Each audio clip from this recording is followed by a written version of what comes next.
Hi, എല്ലാവർക്കും നമസ്കാരം. ഇന്നത്തെ വീഡിയോയിൽ സ്പോഞ്ച് പോലത്തെ ഒരു ദോശയുടെ റെസിപ്പിയാണ്. അതിന് കോമ്പിനേഷനായിട്ട് നല്ലൊരു തക്കാളി ചമ്മന്തിയുടെ റെസിപ്പിയും കൂടെ ഞാനിതിൽ കാണിക്കുന്നുണ്ട്. ഈ ദോശയ്ക്ക് നമ്മൾ ഉഴുന്ന് ചേർക്കുന്നില്ല, അതുപോലെ തന്നെ സോഡ, ഈസ്റ്റ്, ഈനോ, റവ അങ്ങനൊന്നും നമ്മൾ ചേർക്കുന്നില്ല. നല്ല എളുപ്പത്തിൽ നമുക്ക് ചെയ്തെടുക്കാം. നല്ല ടേസ്റ്റുമാണ്. ഒട്ടും പുളിപ്പില്ലാത്ത ഒരു അടിപൊളി ദോശ. പിന്നെ അടിപൊളി ടേസ്റ്റിലൊരു തക്കാളി ചമ്മന്തിയും. ഇത് സ്പെഷ്യലായിട്ട് കർണാടക സ്റ്റൈലിലെ ചമ്മന്തിയും ദോശയാണ്. അപ്പോൾ നമുക്ക് വീഡിയോയിലേക്ക് പോകാം. ആദ്യം നമ്മൾ ദോശ പ്രിപ്പയർ ചെയ്യാനായിട്ട് അതിനുള്ള അരിയൊക്കെ ഒന്ന് കുതിർക്കാനിടണം. അതിനുവേണ്ടി ഒരു ബൗളിലേക്ക് ഞാൻ 2 കപ്പ് പച്ചരി എടുത്തിട്ടുണ്ട്. നമ്മളിപ്പം സാധാരണ ഇഡ്ഡലിയും ദോശയൊക്കെ ഉണ്ടാക്കുന്ന പച്ചരി 2 കപ്പ് പച്ചരിയാണ്. ഇതിൻ്റെ അളവ് നിങ്ങൾക്ക് കൂട്ടുകയും കുറയ്ക്കുകയും ഒക്കെ ചെയ്യാവേ. ഇനി ഇതിലേക്ക് നമ്മൾ ചേർക്കുന്നത് ഒരു 1/2 സ്പൂണ് ഉലുവ കൂടെയാണ്.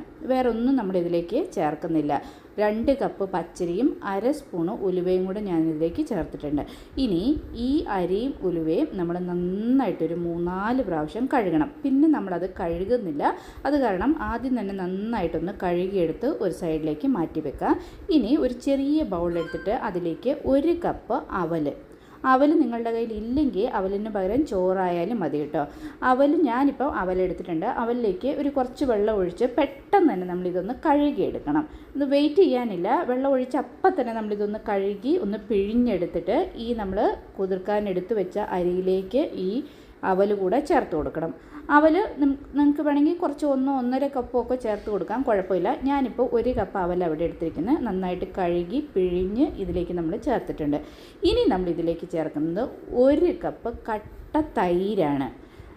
അധികം പുളിയില്ലാത്ത തൈര് നമ്മൾ ചേർത്ത് കൊടുക്കണം. ഒത്തിരി പുളിയായി കഴിഞ്ഞാൽ നമ്മുടെ ദോശയ്ക്ക് ഇച്ചിരി പുളിയാകും. അത് കാരണം അധികം പുളിയില്ലാത്ത കട്ട തൈര് നമ്മളിതിലേക്ക് ചേർത്തു. ഇനി നമ്മൾ തൈരെടുത്ത് ആ പാത്രമൊക്കെ ഒന്ന് കഴുകി 1 കപ്പ് വെള്ളം ചേർത്തു. പിന്നെ ഈ അരിയും നമ്മൾ ചേർത്ത അവലും ഒക്കെ ഒന്ന് കുതിരാൻ വേണ്ടിയിട്ട് അതൊന്ന് മുങ്ങിക്കിടക്കാൻ പാകത്തിനുള്ള മാത്രം വെള്ളം ഒഴിച്ച് ഇതുപോലെ നന്നായിട്ടൊന്ന് മിക്സ് ചെയ്ത് യോജിപ്പിച്ചിട്ട് ഇത് കവർ ചെയ്ത് ഒരു 3 മണിക്കൂർ നമ്മളിതൊന്ന് കുതിർക്കാനായിട്ട് റെസ്റ്റ് ചെയ്യാനായിട്ട് മാറ്റി വയ്ക്കാം. 3-4 മണിക്കൂറായാലും കുഴപ്പമില്ല. മിനിമം നമ്മളിത് 3 മണിക്കൂറെങ്കിലും ഒന്ന് റെസ്റ്റ് ചെയ്യണം കേട്ടോ. എന്നാലേ അരിയൊക്കെ നന്നായിട്ടൊന്ന് സോഫ്റ്റായിട്ട് വരത്തുള്ളൂ. ഞാനിപ്പം അരിയൊക്കെ ഒന്ന് കുതിരാൻ വെച്ചിട്ട് 3 മണിക്കൂറായി. 3 മണിക്കൂർ കഴിഞ്ഞപ്പം ഞാനിത് എടുത്തപ്പം അരിയൊക്കെ നന്നായിട്ട് സോഫ്റ്റായിട്ടുണ്ട്. ഒരു 4 മണിക്കൂറൊക്കെ വെച്ചാലും കുഴപ്പമില്ല. കുറച്ചുകൂടെ ഒന്ന് നന്നായിട്ട് നമുക്ക് അരിയും ഈ അവലൊക്കെ സോഫ്റ്റായിട്ട് കിട്ടും. കുഴപ്പമില്ല, നമ്മൾ 3 മണിക്കൂറാണേലും മതി. ഇനി നമ്മൾ ഇത് മിക്സിയുടെ ജാറിൻ്റെ അകത്തേക്കിട്ട് നല്ല ഫൈനായിട്ട് അരച്ചെടുക്കണം.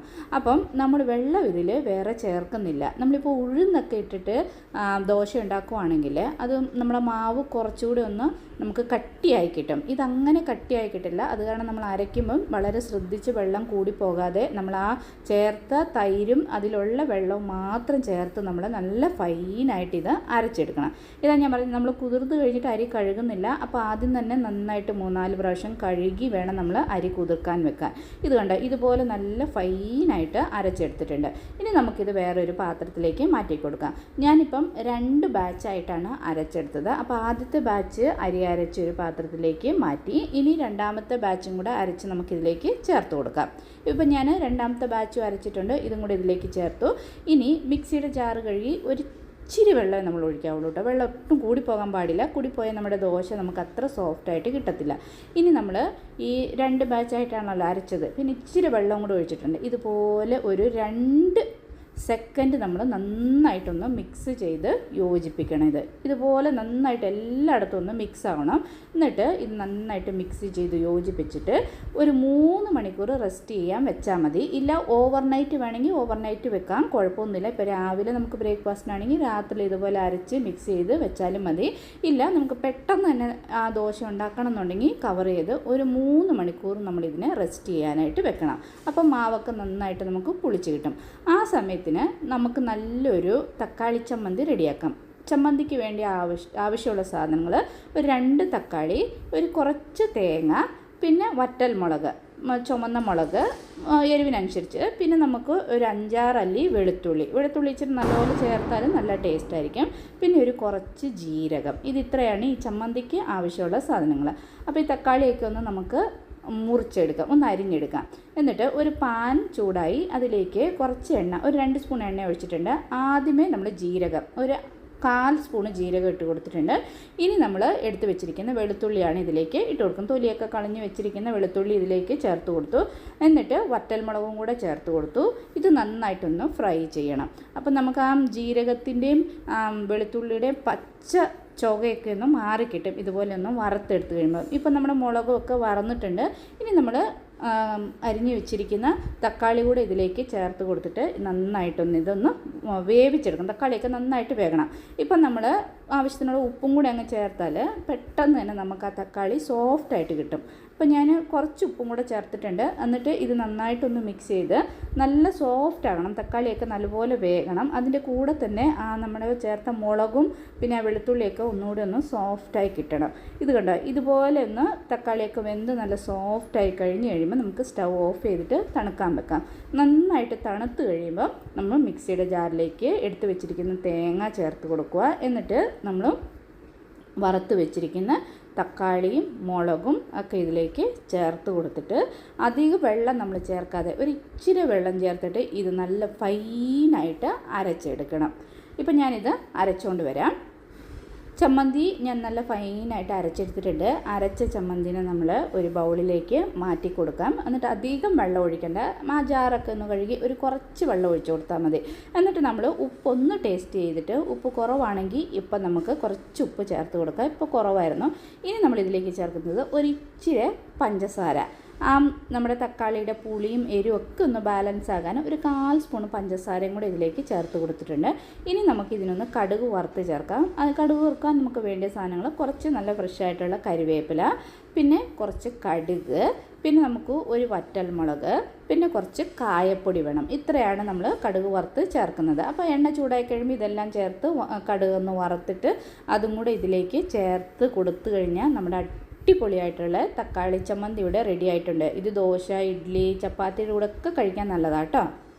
ഇപ്പോൾ ഇവിടെ നമ്മുടെ മാവൊക്കെ നന്നായിട്ട് പുളിച്ചിട്ടുണ്ട്. ഞാനൊരു 3 മണിക്കൂറേ ഇത് റെസ്റ്റ് ചെയ്യാൻ വെച്ചുള്ളൂ. ഓവർനൈറ്റ് വേണമെങ്കിൽ നിങ്ങൾക്ക് വെക്കാം. നമ്മളിതിൽ ഉപ്പ് ചേർത്തില്ലായിരുന്നു. ഇപ്പം നമുക്കിതിലേക്ക് ആവശ്യത്തിനുള്ള ഉപ്പ് ചേർക്കാം. എന്നിട്ട് ഇതിലേക്ക് ഒരു സ്പൂണ് പഞ്ചസാര കൂടെ നമ്മൾ ചേർത്ത് കൊടുക്കണം. അപ്പം നമ്മുടെ ദോശ നല്ല സോഫ്റ്റായിട്ട് നല്ല കളറുമായിട്ട് നമുക്ക് ദോശ കിട്ടും. എന്നിട്ട് ഇത് ഇതുപോലെ ഒന്ന് മിക്സ് ചെയ്ത് യോജിപ്പിച്ചെടുക്കണം. അധികം നമ്മൾ ദോശമാവ് ഒന്ന് പുളിച്ച മാവിനെ ഒത്തിരി ഇട്ടങ്ങ് മിക്സ് ചെയ്യരുത്, ലൈറ്റായിട്ടൊന്ന് മിക്സ് ചെയ്യണം. എന്നിട്ട് നമ്മളൊരു പാൻ ചൂടാകാൻ വെക്കണം. ഞാനിപ്പോൾ ഒരു നോൺ സ്റ്റിക്ക് പാനാണ് വെച്ചത്. ആ ചൂടൊന്ന് ബാലൻസ് ആകാൻ കുറച്ച് വെള്ളം ഒന്ന് തളിച്ച് കൊടുത്തിട്ട് നമ്മൾ 1-1.5 തവി മാവ് ഒഴിച്ചിട്ട് നമുക്ക് എത്രത്തോളം വേണോ അത്രയും മാവ് ഒഴിച്ച് ഒന്ന് സ്പ്രെഡ് ചെയ്ത് കൊടുത്തിട്ട് ഇതുപോലെ സ്പ്രെഡ് ചെയ്ത് കൊടുത്തിട്ട് നമ്മൾ ഒരു സെക്കൻഡ് ഒന്ന് വെയിറ്റ് ചെയ്യണം. അപ്പോഴാണ് ആ ദോശയിൽ നല്ല ഹോൾസ് വരുന്നത്. പെട്ടെന്ന് തന്നെ നമ്മളത് മൂടി വെച്ചാൽ ഹോൾസ് എത്രത്തോളം നമുക്ക് വരത്തില്ല. അപ്പം ഒരു സെക്കൻഡ് നമ്മളിങ്ങനെ വെയിറ്റ് ചെയ്ത് കഴിയുമ്പോഴത്തേനും ഇതുപോലെ നല്ല ഹോൾസൊക്കെ വരും ദോശയിലേ. അത് കഴിഞ്ഞിട്ട് നമ്മളൊന്ന് ഇതിനെ കവർ ചെയ്ത് വെക്കണം. കവർ ചെയ്ത് 1-2 സെക്കൻഡ് കഴിഞ്ഞാൽ മതി. അപ്പോഴത്തേനും നമ്മുടെ ദോശയൊക്കെ നന്നായിട്ട് വെന്ത് കിട്ടും. ഇപ്പം ഞാനൊരു സെക്കൻഡ് കഴിഞ്ഞപ്പോഴത്തേനും എടുത്തു. ദോശയൊക്കെ നന്നായിട്ട് ഇവിടെ വെന്തിട്ടുണ്ട്. ഇനി നമുക്ക് ഈ ദോശ വേറെ പ്ലേറ്റിലേക്ക് ഒന്ന് മാറ്റി കൊടുക്കാം. നമ്മുടെ അടിപൊളിയായിട്ടുള്ള സോഫ്റ്റ് ദോശയും തക്കാളി ചമ്മന്തിയും റെഡി ആയിട്ടുണ്ട്. ചൂടോടുകൂടി നമുക്ക് സെർവ് ചെയ്യാം. അപ്പം നിങ്ങൾക്ക് ഇഷ്ടപ്പെട്ടാൽ ലൈക്ക് ചെയ്യാനും ഷെയർ ചെയ്യാനും മറക്കരുത്. ഇനിയൊരു വീഡിയോ കാണാൻ. Till then bye.